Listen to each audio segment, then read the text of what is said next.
dia a todos. Que a paz do nosso Senhor Jesus Cristo seja com cada um. Abra sua Bíblia em Lucas capítulo 22, versículo 39. A nossa leitura começa no versículo 39 e seguirá até o versículo 46. Vamos ficar de pé para a leitura da palavra de Deus. Lucas 22.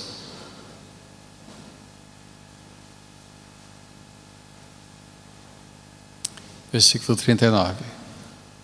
Como de costume, Jesus foi para o Monte das Oliveiras e os seus discípulos o seguiram.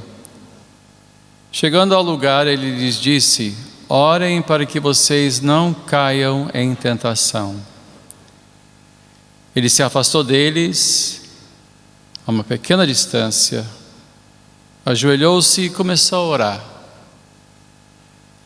Pai, se queres, afasta de mim este cálice.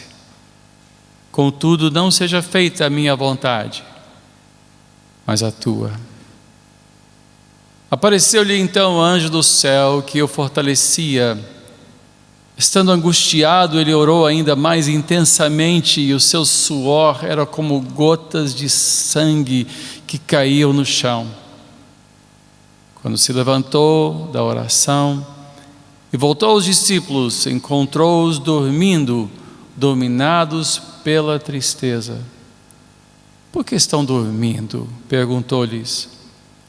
Levantem-se e orem para que vocês não caiam em tentação. Amado Deus e Pai, nos voltamos às Escrituras hoje e eu peço a Tua ajuda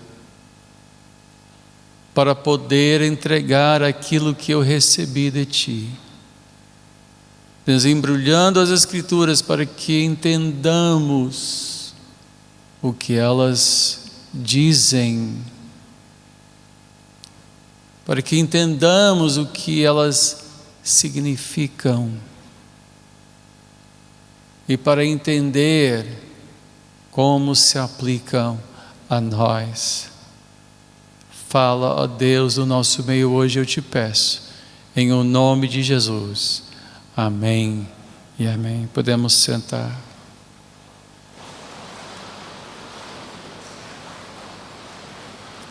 Como eu falei e venho falando, hoje já é o terceiro domingo da Quaresma, desses 6 domingos que nós gastamos nos preparando para o dia da Páscoa. No sentido hebraico, lembrar de algo não é só trazer à memória, mas literalmente reviver. E eu falei isso semana passada, assim como um casal que tira a gravação do seu casamento e vê a festa, vê novamente os votos e revive aquilo. Não só lembra da data, sim, hoje é a data, então vamos cortar um bolo ou vamos trazer flores para a esposa, alguma coisa assim. Não, no sentido hebraico, lembrar é reviver. E de certa forma, muitos seguem a fé cristã sem nunca reviver realmente o que foi a cruz de Cristo. Importa fazer isso porque sem a cruz a Páscoa não faz sentido. Sem entendermos o tamanho do sacrifício que Jesus Cristo fez por nós, a nossa fé cristã pode facilmente se corromper e se tornar apenas uma busca cerimonial por benefícios pessoais, por benefícios físicos ou monetários ou de bem-estar, quando de fato a fé cristã é algo mais profundo, algo mais caro, algo mais precioso do que isto. A pergunta que nós vamos procurar responder pelas Escrituras, desembrulhando isso que acabamos de ler, é: o que fez da cruz uma morte tão horrível e que fez com que Jesus se angustiasse tanto ao ponto de pedir ao Pai para que não fosse necessário passar por ela. Ele sabia muito bem que isso aconteceria. Ele tinha afirmado claramente aos seus discípulos que era necessário que ele morresse morte de cruz. Nós lembramos a passagem que eu li semana retrasada, Marcos 8:31 diz: então ele começou a ensinar-lhes que era necessário que o Filho do Homem sofresse muitas coisas, fosse rejeitado pelos líderes religiosos, pelos chefes dos sacerdotes, pelos mestres da lei, fosse morto e 3 dias depois ressuscitasse. O que fez desta morte algo tão diferente de outros? Porque muitos mártires houve na história da igreja. Já no livro de Atos nós vemos a morte do primeiro mártir, Estevão. Ao pregar o evangelho, ele foi apedrejado, e dizem que quando viram o seu rosto, mesmo no momento do apedrejamento, que o seu rosto parecia rosto de anjo, e ele disse: eu vejo. O céu se abriu para ele, e ele enfrentou a morte com alegria. Paulo e Silas, quando presos, foram achados cantando na masmorra com seus pés presos.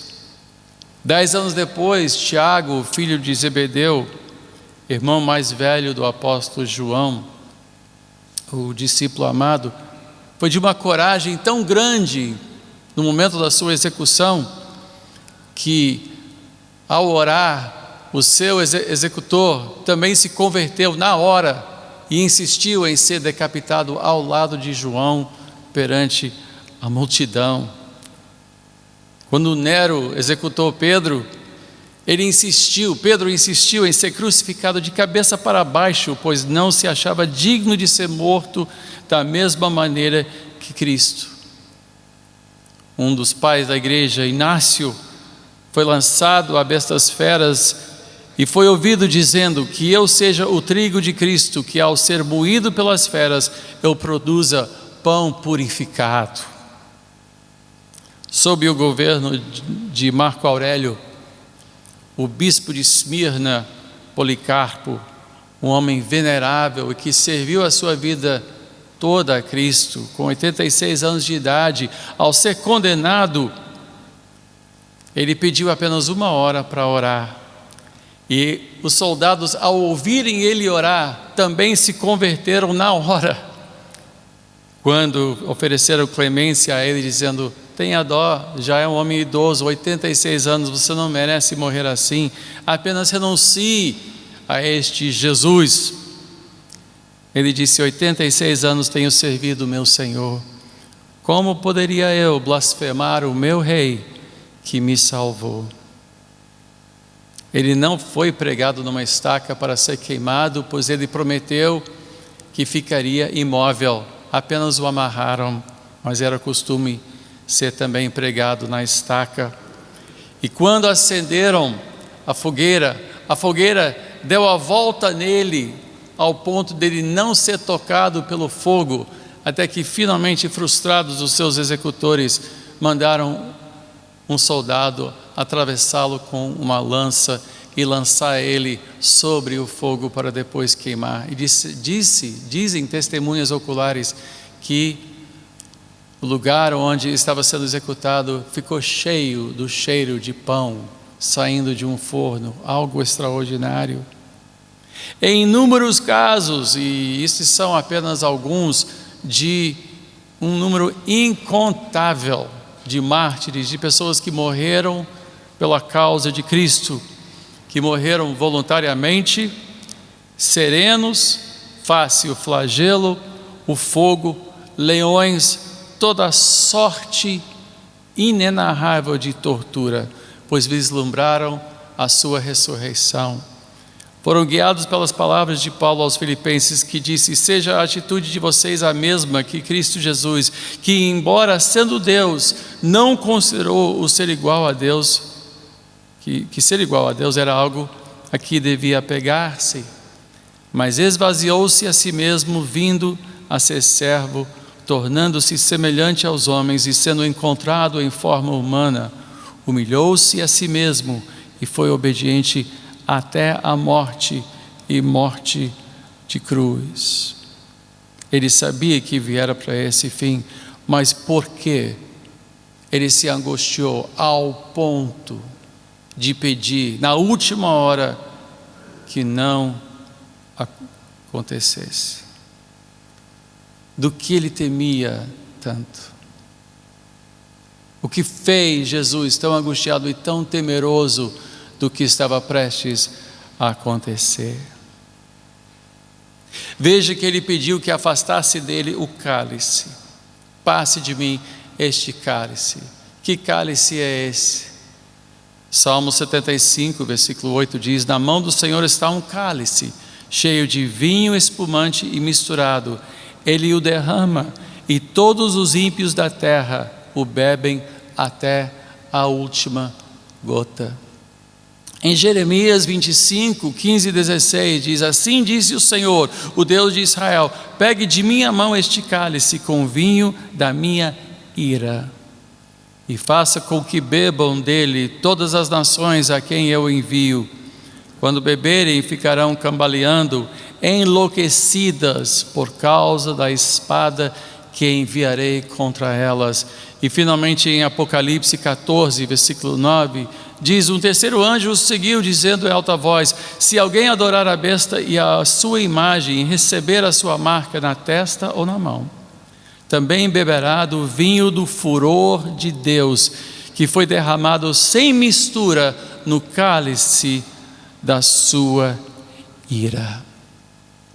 Jesus estava prestes a se tornar objeto da ira de Deus Pai. Não só dos homens, pois dos homens ele não temia absolutamente nada, mas a ira do Pai. Este cálice, já mencionado, vindo do Antigo Testamento, mencionado depois no Apocalipse, a visão de João. Esta oração foi definitiva. Deus mandou o anjo fortalecê-lo. Ele pediu, mas aceitou o veredito, que era o cálice que ele tinha que beber, ao ponto de, em João 18:11, quando Pedro pegou a espada e cortou a orelha do servo do sumo sacerdote, no momento do seu aprisionamento, no momento em que vieram prender Jesus, Pedro reagindo, ele disse: Pedro, guarda a espada. Acaso não haverei de beber o cálice que meu Pai me deu? Mas qual foi o cálice que ele bebeu? E como isso aconteceu? Como foi? Qual foi o momento em que Jesus bebeu deste cálice? O que teria lhe tornado tão angustiado ao ponto de suar? O seu suor era tão profuso, era tão grande, que pareciam gotas de sangue caindo do seu corpo. Será que foi a vergonha? Porque vergonha que Jesus sentiu foi inimaginável. Qualquer pessoa apanhada num delito, qualquer criança exposta perante seus colegas, sabe o que é sentir vergonha. Vemos quando pessoas são presas e o noticiário segue, o que essas pessoas fazem? Escondem o rosto. Seus nomes estão aí, todo mundo sabe quem eles são, fotos existem de todos eles, mas no momento que a câmera vem para cima deles, eles escondem o rosto. A vergonha de ser preso e acusado é tremendo. Quando alguém é exposto pelo mal que faz, o que ele faz em escondido, isso vem à tona, isso vem a baile.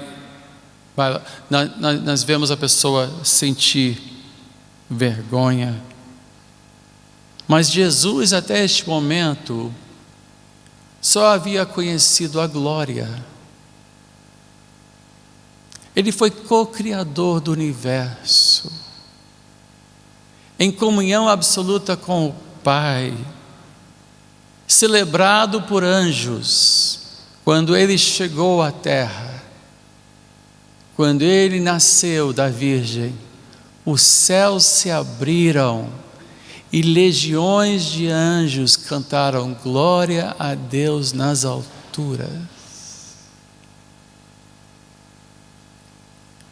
Vestido de luz, o Apocalipse diz que seu rosto brilha como o sol, seus olhos como fogo.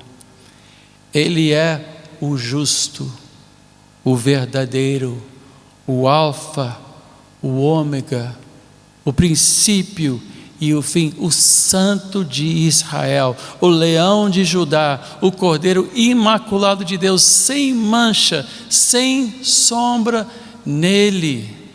Este que andou entre nós, nunca pecou, um homem que viveu uma vida ilibada, uma vida perfeita, uma vida imaculada, impecável, literalmente, sem pecado, sem erro, sem do que se envergonhar, ao ponto de quando ele desceu nas águas do Jordão, o céu se abriu, a pomba, o Espírito Santo desceu sobre ele em forma de pomba, e o Pai disse: este é o meu filho, de quem eu tenho orgulho, em quem me comprazo. Quando ele subiu ao monte alto, levando consigo João, Pedro e Tiago, de repente eles o viram na sua essência, quem ele era, pois de repente ele começou a brilhar, suas roupas ficaram alvas, como a neve, brilharam, e desceu para falar com ele Moisés e Elias, e Pedro ficou tão estarrecido ao ver Jesus na sua glória. Estamos falando deste mesmo Jesus, este mesmo Jesus que foi preso, esse que nunca sentiu vergonha. Deus imputou a ele o pecado de nós todos. Ele não só foi crucificado entre dois ladrões, não. Jesus foi condenado em nosso lugar, tomando sobre si todo o nosso pecado, e foi exposto à vergonha pública. Tiraram-lhe a roupa, pregaram ele na cruz e penduraram ele entre o céu e a terra, exposto na cruz como um ladrão, exposto como um assassino, como um estuprador, como um corrupto e um corruptor, exposto como um devasso, um genocida, um traidor, um tarado, um desprezível, um pária, um enganador, um infiel, um mentiroso, um traficante, um mercador de escravos, um sádico. Sim, o pecado de todos nós foi atribuído a ele, e ele foi exposto à vergonha com todas essas acusações contra ele. Ele tomou sobre si a vergonha de nós todos. É inimaginável o que ele sentiu. É inimaginável a vergonha que ele passou, pois ele tomou sobre si a culpa de nós todos e foi abatido como um animal, como alguém que merecia morrer. Ele tomou o que nós merecíamos sobre ele, a acusação que podia ser feita a tantos, contra tantos.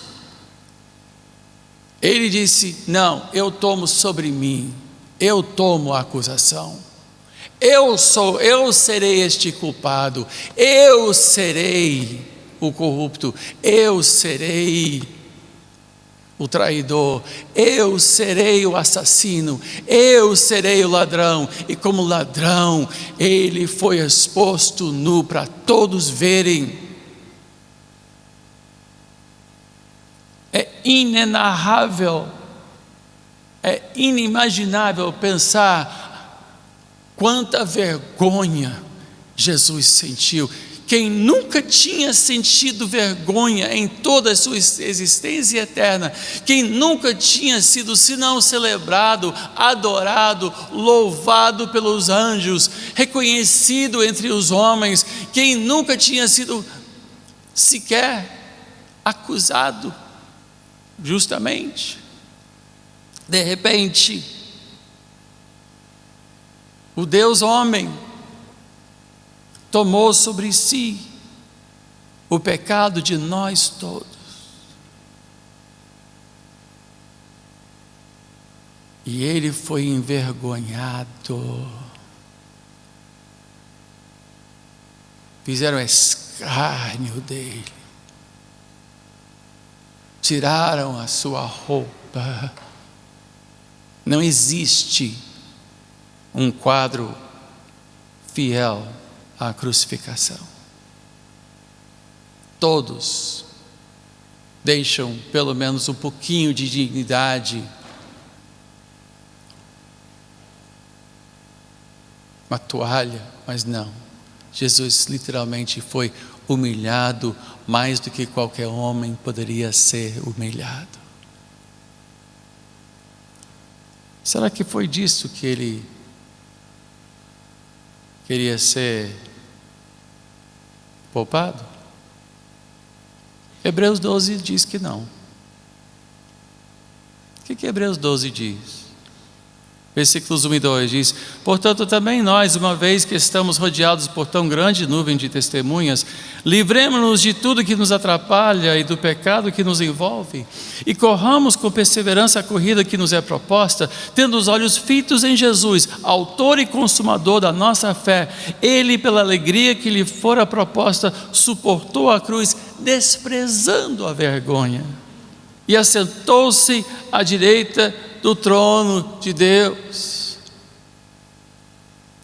Desprezou, fez pouco da vergonha.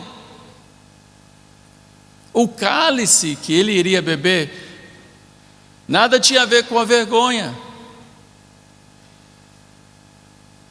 Desprezou a vergonha. Estavam caçoando dele, o acusando. Entre dois ladrões, o próprio cidadão romano não podia ser crucificado de tão vergonhoso e tão sofrido que era. Tão sofrido que era esse tipo de execução. Mas ele fez pouco disto. Ele via adiante e fez pouco, sem ser nada. Sem nada. Será que ele temeu a dor, o chicote que rasgou as suas costas, 9 tiras de couro, cada tira com a ponta amarrada um pedaço de ferro, tipo um gancho, e quando batiam nele abriam valas nas suas costas, coroa de espinhos, a dor de ter sua mão pregada na cruz, de sentir todas as suas juntas esticadas até o limite, pois ele tinha que segurar o peso do seu corpo ou nas mãos ou nos pés. Mas com certeza, ao se apoiar nos pés, o cravo rasgava os seus pés. E ao aliviar os pés, os cravos rasgavam mais ainda as suas mãos e o sufocava, pois forçava a sua respiração, pendurado assim. Mas ele era um homem de dores e sabia o que era sofrer. Ele suportou também a dor. Será que foi a dor que o assustou? E os mártires, que não se assustaram? Os mártires não se assustaram pela dor. Será que Jesus foi menos corajoso que Inácio? Será que Jesus foi menos corajoso que Estevão? Não. Absolutamente. Absolutamente. Ele foi o exemplo de todos eles. Eles sofreram e deram graças a Deus por sofrer fisicamente. Paulo e Silas, depois de serem libertados, eles ficaram louvando a Deus pelo caminho, pelo privilégio de sofrer fisicamente por Cristo. Será que eles foram mais corajosos do que Jesus? Em absoluto. Inimaginável isso. Não, absolutamente não. Ou será que foi a morte? Não, ele mesmo já tinha falado, é necessário morrer. Ele sabia que a sua vida lhe daria e também que ele tinha poder para tomá-la de volta. Então ele sabia que morte não era algo a ser temido. Jesus não temeu a morte, pois ele tinha o poder tanto de entregar-se, como também de retomar a sua vida. Ele tinha plena consciência do poder que ele tinha sobre a morte, pois ele é o autor da vida. A morte não poderia segurá-lo, então ele não tinha o que temer, assim como nós não temos o que temer. Hoje em dia nós temos Cristo, nós temos a esperança do porvir. Então, onde está o aguilhão da morte? Não existe mais, não temos que temer a morte. Mas o horror da cruz foi muito maior, pasmem, muito maior. Muito maior do que a vergonha, muito maior do que a dor e muito maior do que a morte. Veja em Mateus 27, abra, por favor.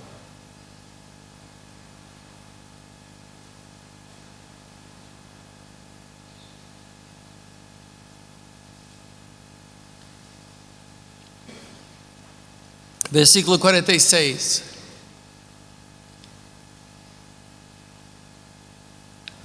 Por volta das 3 horas da tarde, Jesus bradou em alta voz: Eloi, Eloi, lama sabachthani, que significa: meu Deus, por que me abandonaste? O que acontecerá com os que rejeitam Cristo? A Bíblia diz que no juízo final os condenados serão lançados para fora da presença de Deus, onde haverá choro e ranger de dentes. É o lugar de desamparo eterno. É o lugar onde Deus não está. Entenda que nesta vida, por mais que soframos, o assassino mais vil entre nós ainda pode vislumbrar raios da glória de Deus. Ele pode sentir o frescor de um gole de água. Ele pode ver as estrelas e o pôr do sol. Ele pode sentir alguma alegria, por mais que seja pouca. A Bíblia ainda diz que a chuva cai sobre os justos e os injustos, e ele desfruta a glória de Deus através da própria natureza. Em Salmo 19, descreve como a natureza fala da glória de Deus. Os céus declaram, disse o salmista, a glória de Deus. O firmamento proclama as obras das suas mãos. Um dia fala disso a outro dia, uma noite revela a outra noite. Sem discurso nem palavras, não se ouve a sua voz, mas a sua voz ressoa por toda a terra e as suas palavras até os confins do mundo. Nos céus ele armou uma tenda para o sol, que como um noivo que sai de seu aposento e se lança em sua carreira com a alegria de um herói, sai de uma extremidade dos céus e faz o seu trajeto até a outra, nada escapa o seu calor. E por mais difícil que seja a vida, podemos sentar na praia e ver o pôr do sol e ouvir da glória de Deus. Mas um dia Isto acabará para os que não estão em Cristo. Jesus contou a história de Lázaro, o homem rico, que vivia muito bem. E ele deixava que um homem pobre, aliás, um homem rico e um homem pobre chamado Lázaro, desculpe. Um homem rico, sem nome, sabemos o nome dele. Mas o pobre, sim, era chamado Lázaro, isso sim, desculpe. O homem rico tinha tudo nessa vida, mas Lázaro comia das migalhas que caíam da sua mesa. E após a sua morte, segundo Jesus, Lázaro foi acolhido ao seio de Abraão, falando assim, de uma figura de linguagem que descreve o céu. E o homem rico foi para Hades, foi para o inferno. E em Lucas 16, nós vemos esta fala no Hades, onde estava sendo atormentado. Ele olhou para cima, quem? O homem rico. E viu Abraão de longe, com Lázaro ao seu lado. Então chamou: pai Abraão, tem misericórdia de mim e manda que Lázaro molhe a ponta do dedo na água e refresque a minha língua, porque eu estou sofrendo muito neste fogo. Pensar que a ponta de um dedo molhado seria alívio bastante para o seu sofrimento. O sofrimento após a vida daqueles que não estão mais com Deus, não desfrutam mais a glória de Deus. Nós podemos tomar uma água fresca neste mundo, mas o homem rico descreve uma situação tão grave, tão desesperadora, de sofrimento de uma ordem tão extrema, que ele se satisfaria com apenas a ponta do dedo molhado de Lázaro. Pois onde Deus não está, não há consolo, não há refresco, não há alívio, não há qualquer amparo. Em nossos dias ainda há um consolo, por mais que a vida seja difícil, ainda vivemos num mundo criado por Deus e que fala da glória de Deus, e esta glória serve de consolo. Quando nós saímos, quando nós passeamos no campo, quando nós vamos para a praia, às vezes quando você vai cedo de manhã na praia e vê o sol nascer, para quem já fez isso, sabe que você se sente perto de algo ou de alguém, aquilo te passa alguma coisa, e mesmo a pessoa que não conhece a Deus, sente, ele ouve a voz da natureza dizendo: há algo maior. Mas no lugar onde Deus está, não há alívio, não há nenhum refrigério, a alma fica seca, a alma fica vazia, a alma fica desesperada. E a ira de Deus se expressa pela sua ausência.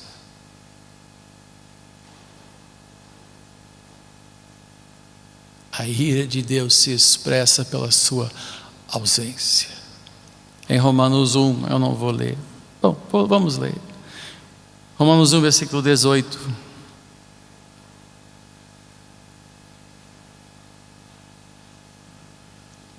Diz: portanto, a ira de Deus é revelada dos céus contra toda impiedade e injustiça dos homens, que suprimem a verdade pela injustiça, pois o que de Deus se pode conhecer é manifesto entre eles, porque Deus lhes manifestou. Pois desde a criação do mundo, os atributos invisíveis de Deus, seu eterno poder, sua natureza divina, têm sido vistos claramente, sendo compreendidos por meio das coisas criadas, de forma que tais homens são indesculpáveis, porque tendo conhecido a Deus, não o glorificaram como Deus, nem lhe renderam graças, mas os seus pensamentos tornaram-se fúteis, o coração insensato deles obscureceu-se, dizendo-se sábios, tornaram-se loucos e trocaram a glória do Deus imortal por imagens feitas segundo a semelhança do homem mortal, bem como de pássaros, quadrúpedes e répteis. Por isso Deus os entregou à impureza sexual, segundo os seus desejos pecaminosos do seu coração, para a degradação do seu corpo entre si. Literalmente, a ira de Deus fez com que eles os entregou o homem a si mesmo, pois pelas coisas criadas Deus se expressa, mas o homem rejeita Deus, o homem rejeita a imagem de Deus, e portanto Deus se ira contra a humanidade por esta rejeição, pois a humanidade foi criação dele, criado para a sua honra e glória, e quando o homem se rebelou, rejeitou e o desobedeceu, Deus o entregou. Desde a glória, o Pai, o Filho e o Espírito Santo viviam em absoluta harmonia e comunhão. Um só Deus, três pessoas. A alegria da comunhão do Pai, do Filho e do Espírito era plena. 1 João 4 diz que Deus é amor.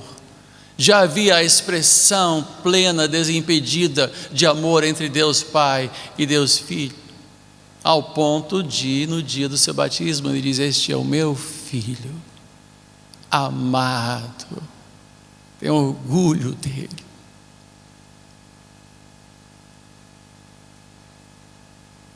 O gozo e o amor entre eles. E Jesus dizendo: o meu pão é fazer a vontade do Pai. Minha alegria, o meu sustento é tudo que Ele fala. Tudo que Ele faz eu faço, tudo que Ele fala é isso que eu falo. Que amor maior entre pai e filho, essa harmonia absolutamente perfeita e eterna, esta dança entre os três, esta comunhão tão preciosa, a identificação total e completa.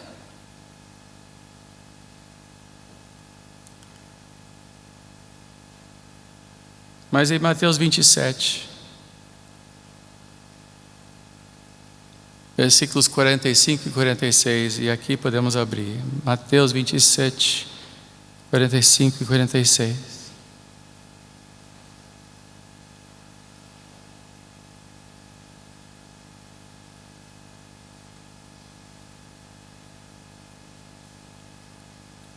Houve trevas sobre toda a terra, do meio-dia às 3 horas da tarde. Por volta das 3 horas da tarde, Jesus bradou em alta voz: Eloi, Eloi, lama sabachthani, que significa: meu Deus, por que me abandonaste? A ausência da luz sobre a terra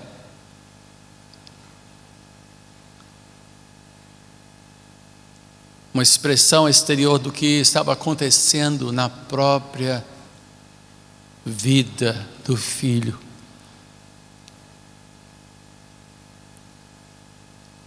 O pai das luzes já não podia ver o seu pai, já não podia ver mais a sua glória. As trevas cobriram a face da terra e cobriram a face do nosso Senhor.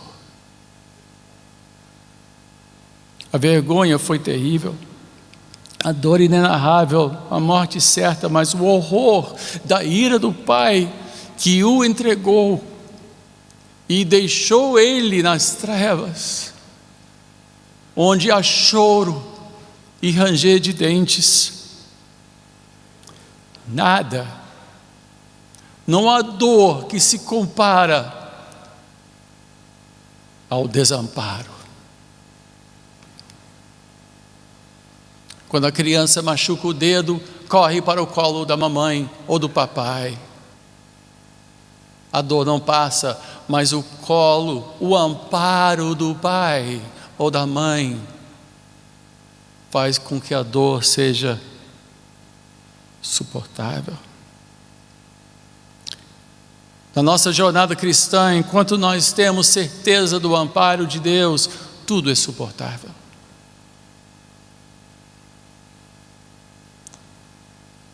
Mas imaginar por um instante que Ele não está do nosso lado. E dor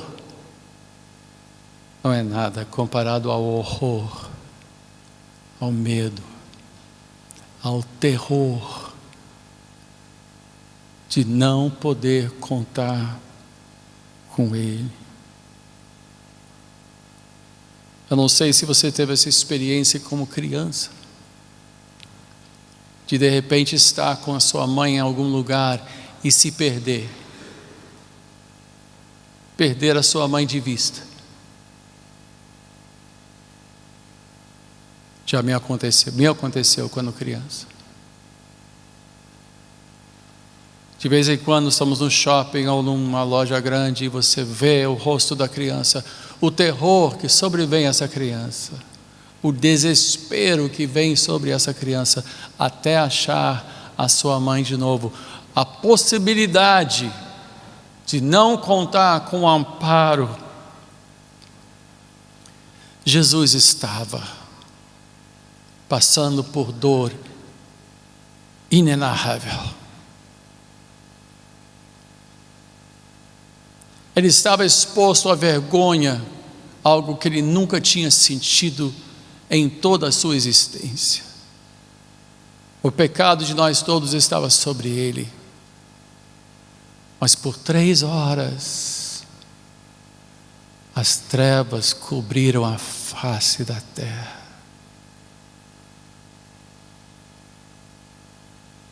Em meio à sua dor,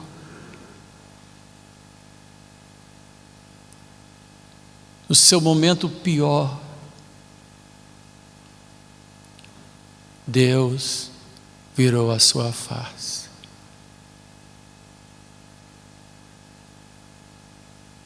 O que foi isso? O que foi isso?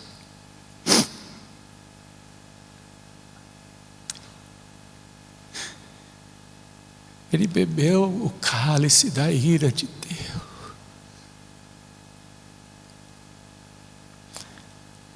Ele disse: Deus, por que me abandonou? Por que me abandonou?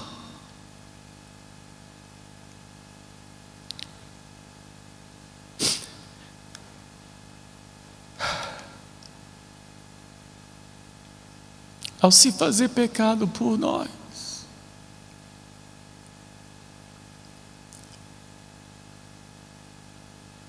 por este amor incompreensível e merecido,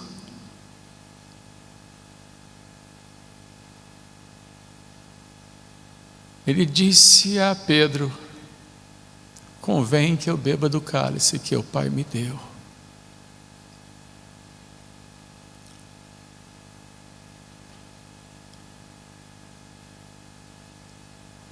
Será que Deus o abandonou? João da Cruz chama isso a noite escura da alma. Quando você ora, sofre, e Deus não age, e Deus não explica. E há pessoas aqui que já passaram por isto, sabem o que é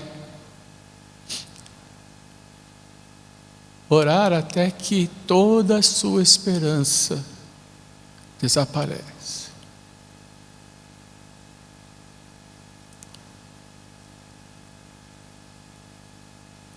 No caso do nosso Senhor,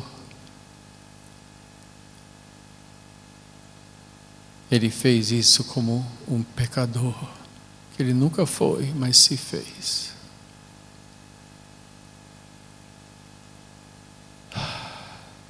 Ele fez isto por mim, Ele fez isso por você. Ele se colocou no nosso lugar.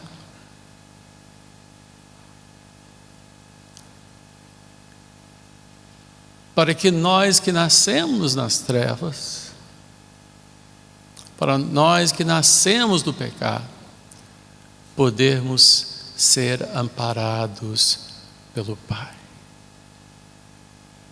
E é por isso, por toda a eternidade, os remidos do Senhor certamente louvarão o seu precioso nome. Bendito seja o Cordeiro de Deus. Vamos curvar as nossas cabeças.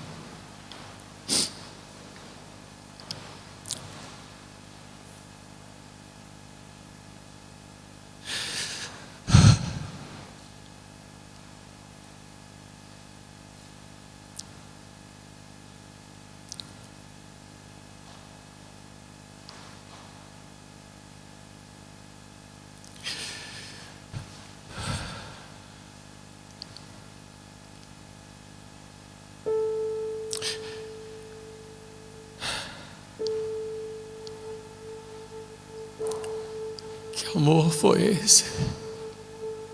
Que amor foi esse? Nós não merecíamos isso.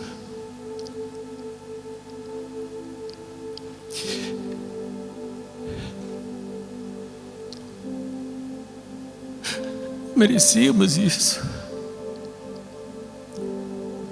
Que o Santo de Israel, Alfa e Ômega, princípio e fim,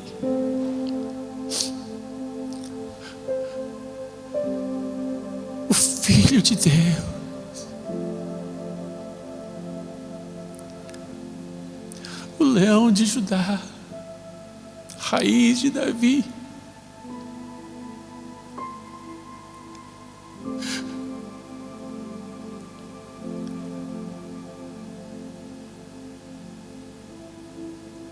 foi só, pagou sozinho, desamparado, entregue,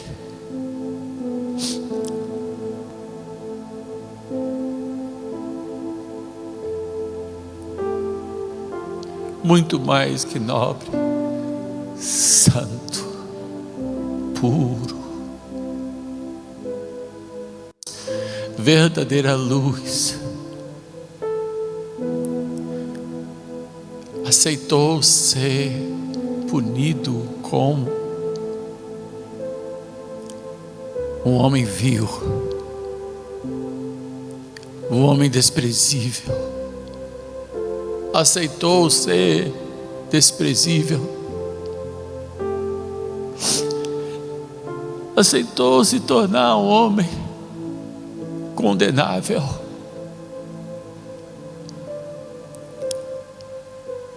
e no seu momento mais frágil, mais vergonhoso, as trevas o cobriram, e ao olhar para o Pai, não o viu mais, sem consolo, sem consolo. Deus meu, por quê? Por quê?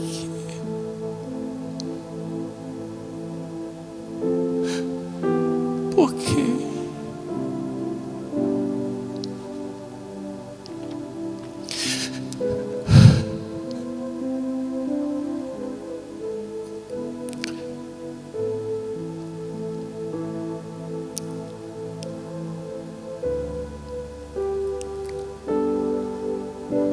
te entrego minha vida, Senhor.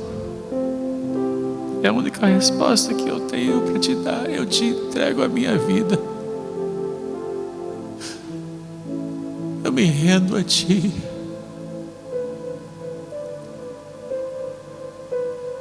Fizeste isso por mim. Eu me rendo, me entrego. Perdoa os meus pecados, pois eu merecia estar no seu lugar. Eu merecia isto. Tu não mereceste. Eu merecia. Nós merecíamos. A vergonha, a dor, nós merecíamos. O desamparo de Deus, nós merecemos.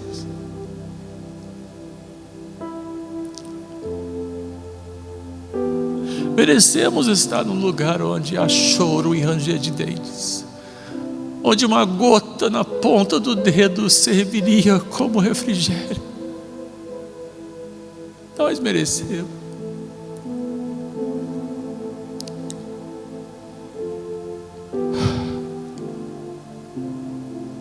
A nossa resposta: nos entregamos a Ti, nos rendemos a Ti. Tu és o nosso Senhor. Tu és digno de ser chamado Senhor por toda a criação e por toda a eternidade. Só Tu és digno de abrir os selos do livro e conduzir a história da humanidade. Só Tu és digno de ser celebrado para toda a eternidade, por toda a eternidade.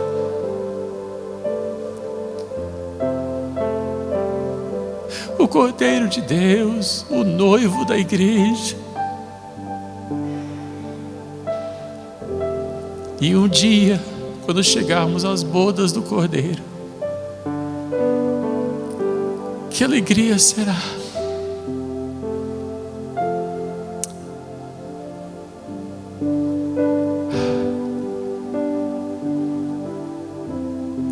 Bendito seja o Teu nome para todo sempre. Amém.